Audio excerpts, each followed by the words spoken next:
ये है सहाबा किराम और ये हैं अहले बैत अतार। What is the difference? सहाबा किराम वो अजीम हस्तियां हैं जिन्होंने ईमान की हालत में अल्लाह के रसूल सल्लल्लाहु अलैहि वसल्लम का दीदार किया। आप सल्लल्लाहु अलैहि वसल्लम पर ईमान लाए और इसी हालत में दुनिया से गए। ये वो मुक़द्दस जमात हैं जिन्होंने अपना माल, अपनी जान और अपनी औलादें इस्लाम के लिए कुर्बान कर दी। अल्लाह ने कुरान में इनके लिए रज़ियल्लाहु अन्हुम व रज़ू अन, अल्लाह उनसे राजी, वो अल्लाह से राजी। ये वो सितारे हैं जिनसे दीन हम तक पहुंचा। जबकि अहले बैत अतार अल्लाह के रसूल सल्लल्लाहु अलैहि वसल्लम का वो पाकीज़ा खानदान और खून है जिनकी मोहब्बत को नबी करीम सल्लल्लाहु अलैहि वसल्लम ने अपने उम्मत पर लाजिम किया है। मौला अली, सैयदा फातिमा, इमाम हसन और इमाम हुसैन रज़ियल्लाहु अन्हुम, ये वो हस्तियां हैं जिनकी रूहानी पाकीज़गी की गवाही खुद कुरान देता है।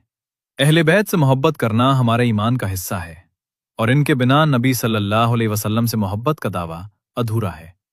लेकिन यहाँ सबसे अहम बात जो हमें समझनी है वो ये कि अहले बैत और सहाबा कोई दो अलग अलग या आमने सामने खड़ी जमात नहीं है, बल्कि नबी सल्लल्लाहु अलैहि वसल्लम के ज़माने के तमाम अहले बैत जैसे मौला अली, सैयदा फातिमा, इमाम हसन और हुसैन खुद सहाबा की सफ़ में सबसे अव्वल और अफजल मर्तबे पर आते हैं।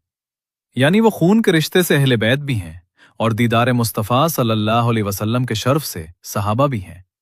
लेकिन अफसोस आज के दौर में कुछ लोग इन दोनों मुक़द्दस जमातों के बीच दूरियां पैदा करने की कोशिश करते हैं, जबकि हकीकत यह है कि सहाबा और अहले बैत के बीच आपस में बेइंतहा मोहब्बत, अदब और भाईचारा था।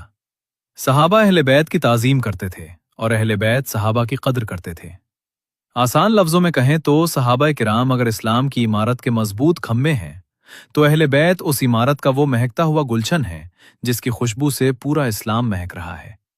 दोनों एक ही शमा के परवाने हैं, दोनों से मोहब्बत ही असल ईमान है। अब कमेंट्स में अपनी मोहब्बत का इजहार करो और बताओ आपके सबसे पसंदीदा सहाबी कौन है।